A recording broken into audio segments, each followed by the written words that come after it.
Also, they want to occupy Wall Street, and their protest has been going on almost 2 weeks. Who's behind this fight against corporate greed? They want to occupy Wall Street, and their protest has been going on for almost 2 weeks. Who's behind this fight against corporate greed? America's financial heart occupied by protesters trying to get out a message about corporate greed. But this is no organized demonstration. CNN national correspondent Susan Candiotti takes us in depth. Susan, what's going on out on Wall Street? Hi, Joe. Well, under normal circumstances, this is a public park near Wall Street that's usually fairly quiet. But not so for the past couple of weeks or so. It is filled with everything from protesters to drum beats to guitars playing and saxophones. And their message, and you put it right, is against corporate greed. 13 days and counting for a protest calling itself Occupy Wall Street, turning a public park into a mini campsite near New York's Wall Street.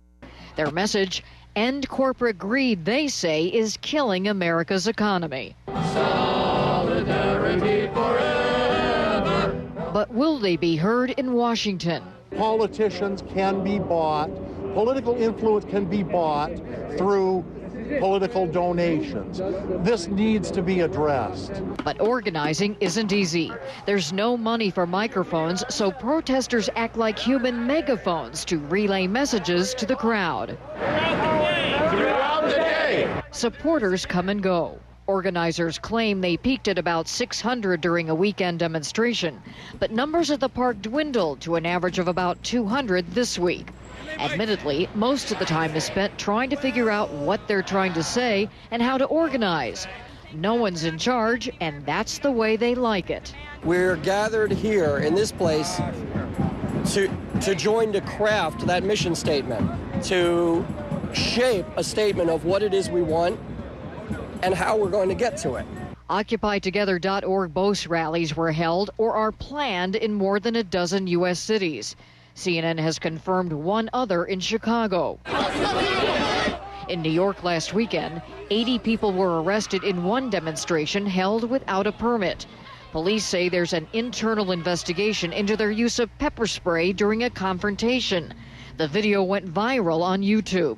Authorities say in retaliation, the group published the names of a police official's children, quote, to threaten his family. This New Jersey mother used a school holiday to take her 4- and 5-year-old to join a peaceful protest for a day. We are 99%. You know, the rich and the powerful are 1%. You know, we all need to be a lot more equal than that. Is it hard to put together a solution?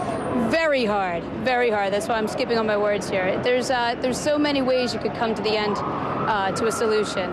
But, you know, in the meantime, it's just kind of just awakening people up to know, you know, what's going on out there. The New York group insists it's staying put with no exit strategy, and police say they have no plan to move them out. So for the last couple of weeks, the numbers have been fluctuating up and down.